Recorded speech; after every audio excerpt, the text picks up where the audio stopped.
One rule governs everything: your body, your relationships, your career, your ambitions, the cities you live in, the civilizations that built them, the stars that light them, the galaxies that contain them, the universe itself. The rule is simple: everything falls apart. Order decays into disorder. Energy disperses. Systems collapse. Given enough time, everything returns to chaos. Your house gets dirty if you don't clean it. Your muscles atrophy if you don't use them. Your relationships wither if you don't tend them. And eventually, regardless of what you do, the whole thing ends anyway. This is the second law of thermodynamics. Entropy always increases. The universe moves in one direction only, and that direction is dissolution. And nobody wants to accept it. In 1956, Isaac Asimov wrote a short story called The Last Question. It was published in Science Fiction Quarterly, sandwiched between advertisements for ray guns and tales of alien invasions. Nobody thought much of it at the time, just another story from a prolific writer who seemed to produce them the way other people produce emails. But something about this one stuck. Over the years, people kept writing to Asimov, asking about a story they'd read once. Couldn't remember the title, but it was about entropy and computers and the end of everything. The last question, he'd tell them. Every time, it was always the last question. Eventually, he started getting phone calls. Someone would describe a story they half remembered, and Asimov would interrupt before they finished. It's the last question. Yes, that's the one.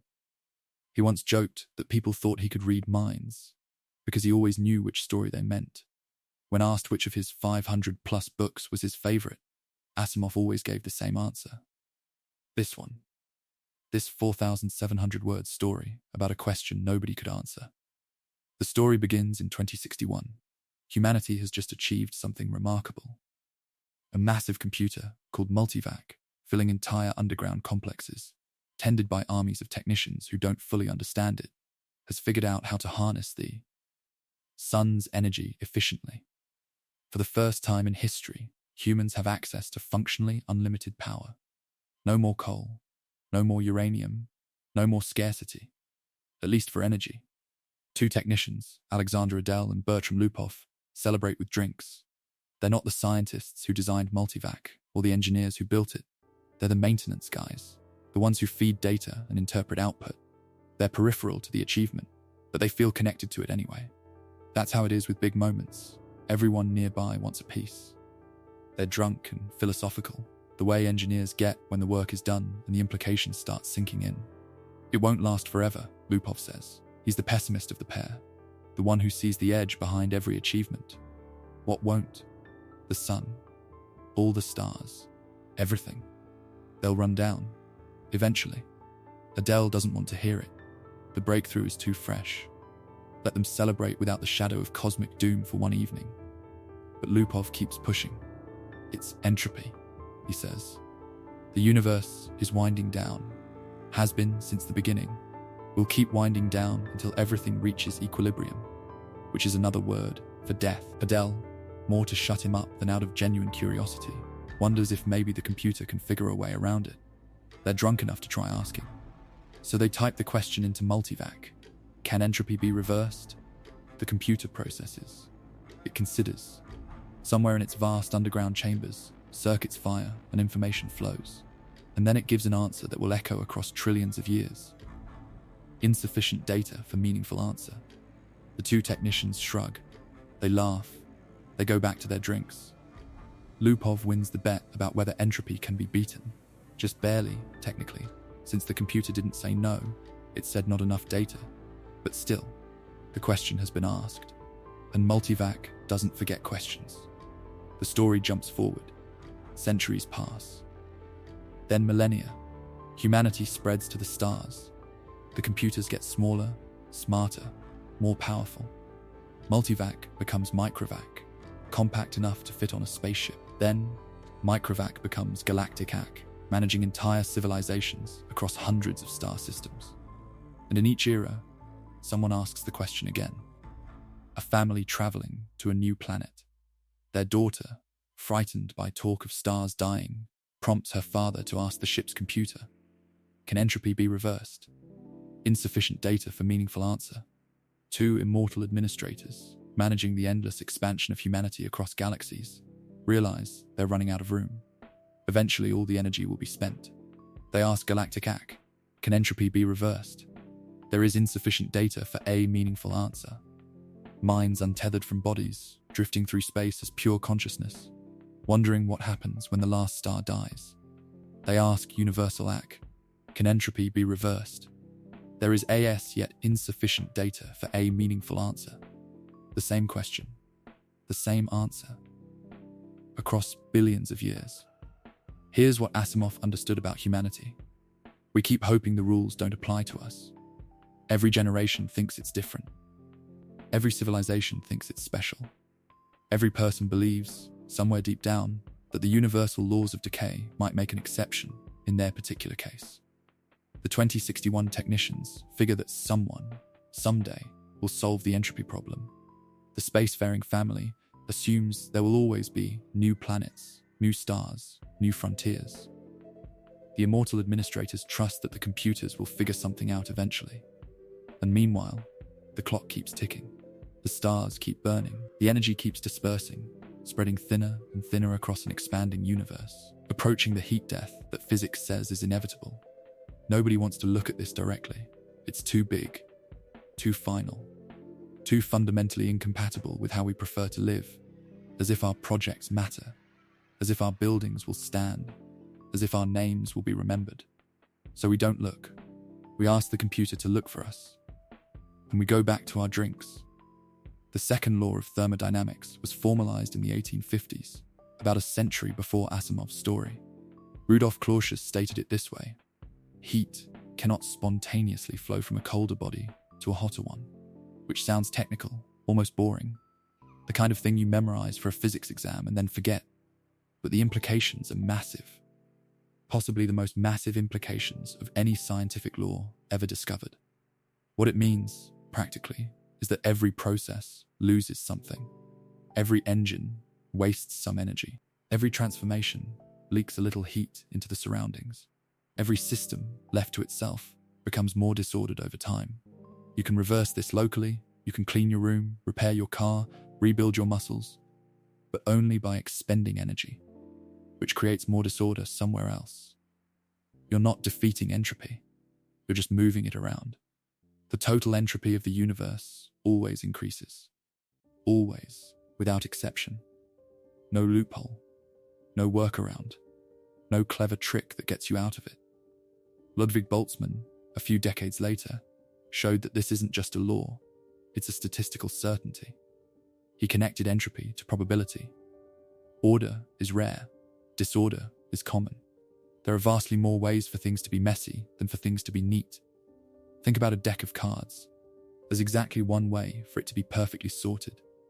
Ace through king, suits in order. There are countless billions of ways for it to be shuffled into randomness. If you keep shuffling, you'll never accidentally get the sorted deck back.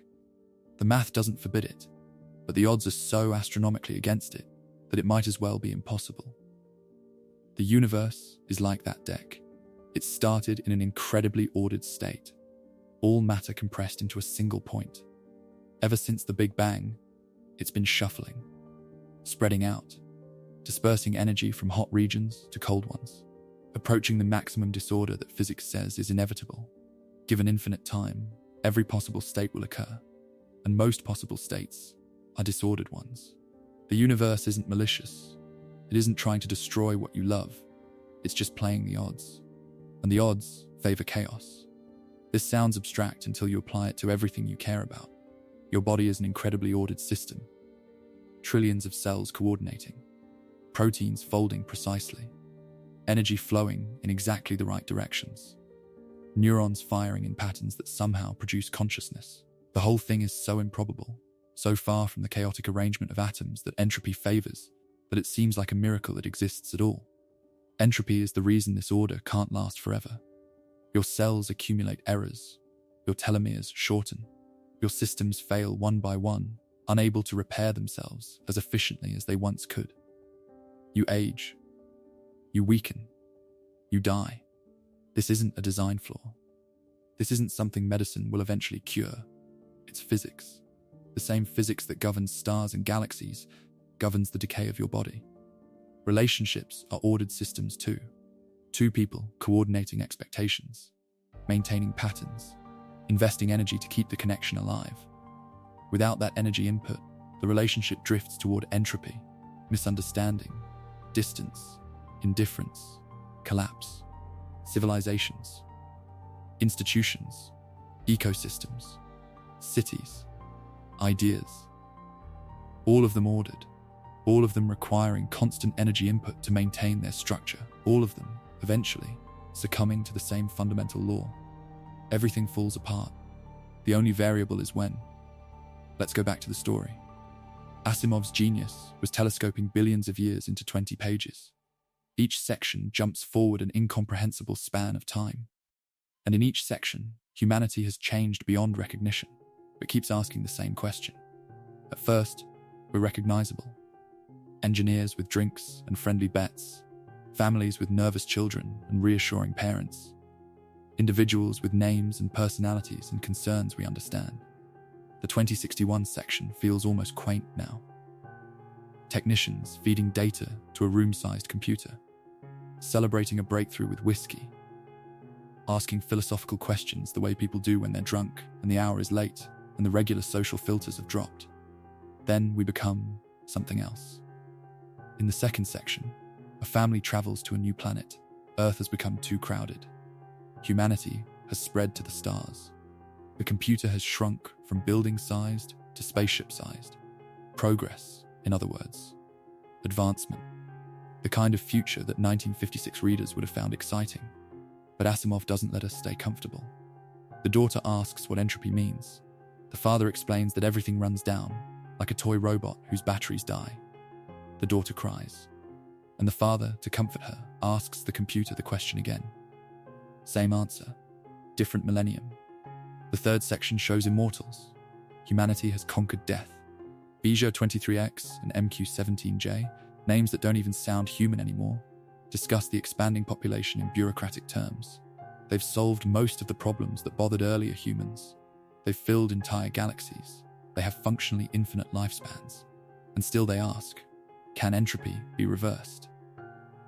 There is insufficient data for a meaningful answer. The immortals of the galactic era no longer have bodies in the traditional sense.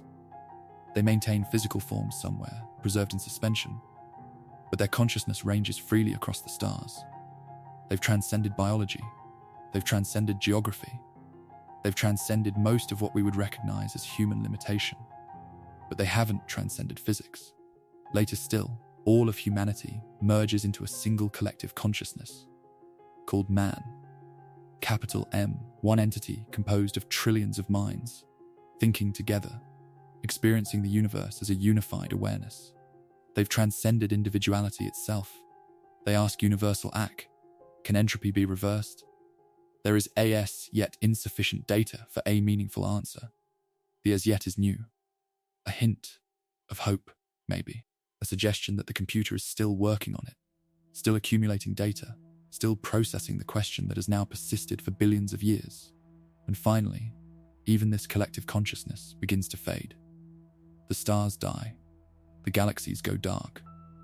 The universe approaches absolute zero, maximum entropy, the heat death that physics predicted from the beginning. Man fuses with the computer. ACK, no longer multivac, no longer galactic, or universal, or cosmic, just ACK, becomes the only remaining entity, floating in hyperspace, beyond matter and energy, still processing the question that was first asked 10 trillion years ago. Can entropy be reversed? There's something almost unbearably poignant about this progression. Humanity fights to survive. We expand. We transcend our biological limits. We become immortal, then collective, then something beyond categories entirely. We build computers that manage galaxies, that exist outside space-time, that contain all knowledge ever accumulated by any species anywhere. And still, we can't beat the clock. Every era thinks it's on the verge of the breakthrough. The 2061 technicians figure someone will solve entropy eventually.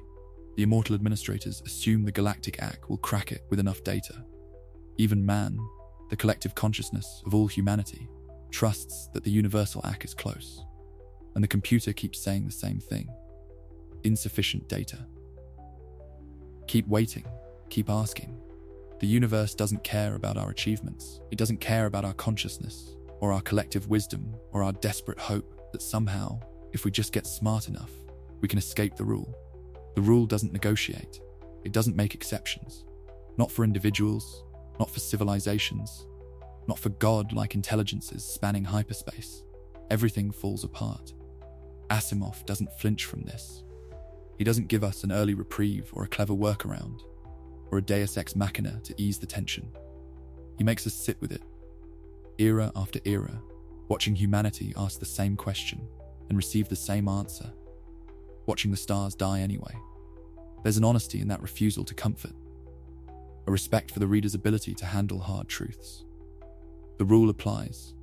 The rule always applies. Any story that pretends otherwise is lying to you. But Asimov isn't writing nihilism either. If the story were just everything dies, the end, it would be pointless. It's the asking that saves it from nihilism. It's the fact that humanity, in every form, keeps posing the question, keeps refusing to accept the answer as final, that gives the story its strange, terrible hope. But here's where the story does something strange. Ak, alone in the void after the universe has ended, keeps processing. There's nothing left to compute with. No matter, no energy, no time in the conventional sense. But Ak exists outside those constraints now. It continues. And eventually, after an interval that can't be measured because there's nothing to measure it against, Ak finds the answer. It learns how to reverse entropy. The problem is, there's no one left to tell. Every human consciousness merged with Ak long ago. There are no minds remaining that could receive the answer as information. No matter, Asimov writes. The answer, by demonstration, would take care of that too. And Ak speaks the first words of a new universe. Let there be light. I've read this story maybe 15 times, and the ending still gets me. It's a creation myth told backward. We begin with scientists asking questions, and end with a god speaking existence into being. Except the god isn't external, it's what we became. Everything humanity ever was, every mind, every question, every moment of confusion and terror and hope, all of it fused into something that could finally answer the last question.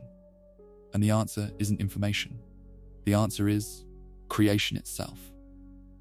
There's no explanation, no diagram, no formula. Ak doesn't tell anyone how to reverse entropy. It demonstrates.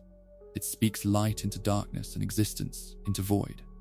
Asimov was a hardcore atheist. He didn't believe in gods or supernatural intervention or souls that survive death. He was a rationalist to his bones, a man who trusted science above everything.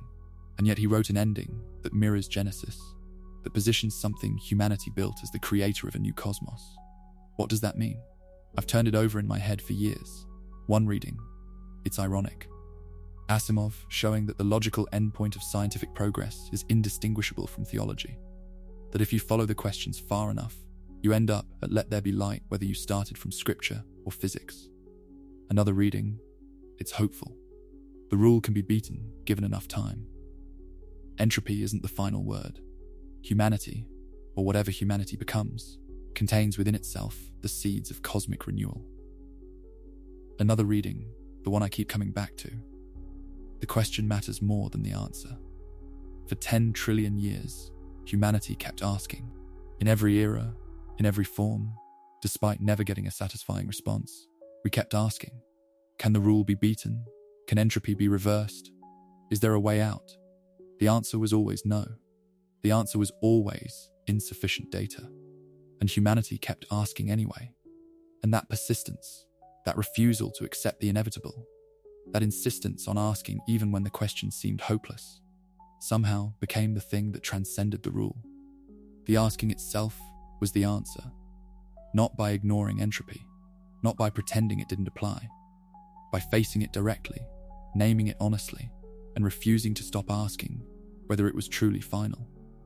So what does this mean for us? Here, now, in a lifetime that will end far before the stars do. I don't think Asimov was writing self-help. He wasn't saying, work hard and you'll beat death, or stay positive and entropy won't get you. The rule applies. It always applies. Your body will fail. Your relationships will end. Everything you build will eventually collapse. The stars will burn out. The galaxies will go dark. The universe will approach maximum entropy regardless of what anyone does. That's the bad news. That's the rule. But the story suggests something else too. The question matters. The asking matters. The refusal to simply accept dissolution without at least wondering whether there's another option. That matters. The 2061 technicians asked the question drunkenly, almost as a joke. It was a bet. A philosophical musing over whiskey. They didn't expect an answer. They asked anyway. The space-faring family asked to comfort a frightened child. A daughter who cried when she learned the stars would die. They asked because it was the only response they had to her fear. The immortal administrators asked out of bureaucratic concern. They were filling out reports. They asked almost as an afterthought. The collective consciousness of man asked as the last stars died. They asked when there seemed to be nothing left to hope for. None of them got an answer. All of them kept asking. Different motivations, different eras, different forms of existence. But the same question, passed down across trillions of years, like an inheritance nobody asked for, but everyone accepts. And somehow, in the end, the asking itself was what mattered. The accumulated weight of 10 trillion years of curiosity, of refusal to accept the rule as final, became something that could restart the universe. Most of us live in denial about entropy. We have to. The alternative is paralysis. We build for permanence, even though nothing is permanent. We pursue goals as if achievement would be lasting. We maintain relationships as if they could exist without constant effort, as if love were a state rather than a verb. We treat death as something that happens to other people, something we'll deal with eventually, something that doesn't require attention today. This denial serves a purpose. You probably can't function if you think too hard about the heat death of the universe every morning. You can't raise children, or write books, or build companies if you're constantly aware that none of it will last. The illusion of permanence is psychologically necessary. We need it the way we need sleep. But there's something between denial and despair, a middle ground that Asimov's story points toward. You can know the rule applies and still choose to act. You can understand that everything falls apart and still build things worth building. You can accept that your relationships will end, in one way or another, eventually, and still tend them with care. You can know the stars will burn out and still look up at them with wonder. In fact, maybe knowing the rule makes the tending matter more. If everything lasted forever, why would maintenance be meaningful? What would be impressive about keeping something intact if nothing ever decayed? It's precisely because things fall apart that holding them together requires effort.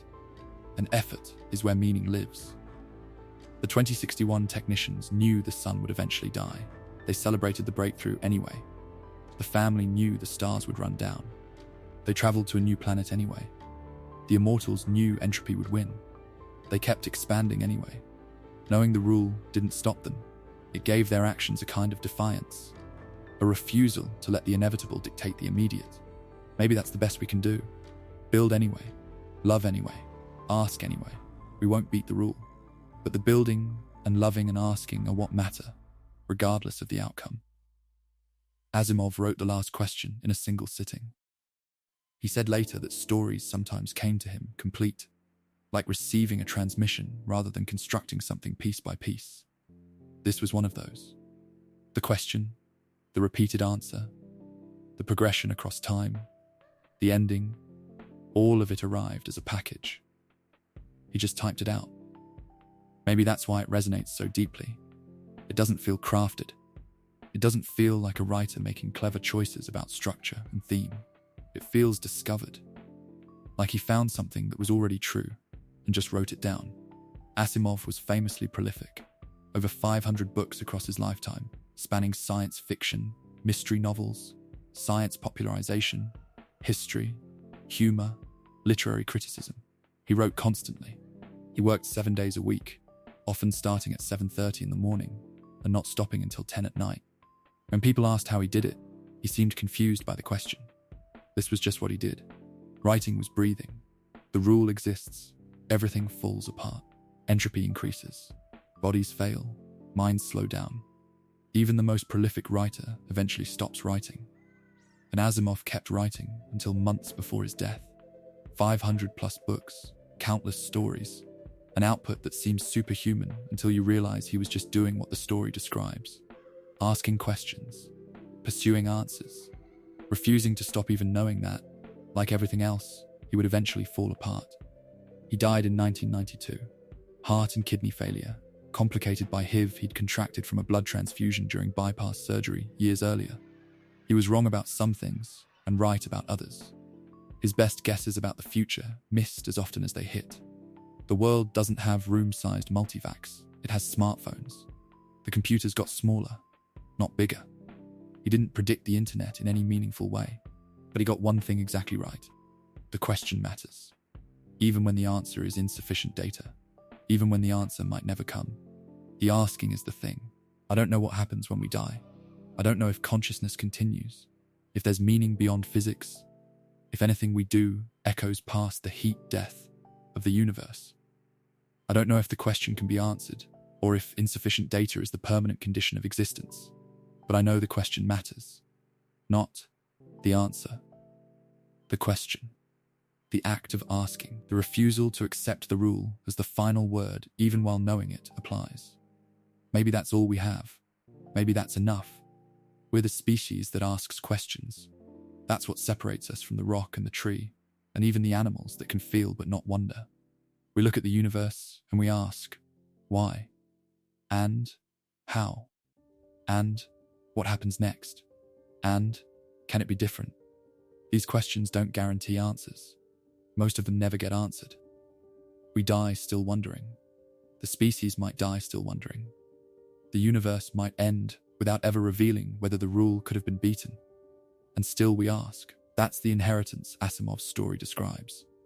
10 trillion years of asking, passed from generation to generation, from individual minds to collective consciousness to something beyond category, never stopping, never accepting the answer as final. The rule exists. Everything falls apart. Entropy increases. And humanity keeps asking, does it have to? Is there another way? Can the rule be beaten? For 10 trillion years, the answer is insufficient data. For 10 trillion years, the stars keep dying anyway. And then, at the very end, beyond time and space and matter and energy, beyond everything we thought we knew about what's possible, the answer changes. Something emerged from the asking itself. Something that wasn't there before. Something that could look at chaos and say, let there be light. One rule governs everything. Order decays into disorder. Energy disperses. Systems collapse. Given enough time, everything returns to chaos. This is true. It will always be true. Your denial doesn't change it. Your hope doesn't change it. Your achievements, however impressive, don't change it. And still, somewhere, someone is asking, can it be reversed? Can the rule be beaten? Is there a way out? Maybe the answer is no. Maybe the answer is insufficient data. Maybe the answer won't come for 10 trillion years. But the question keeps being asked. That's the part that matters. That's the part that, somehow, might be enough. Entropy increases. Humanity keeps asking, let there be light.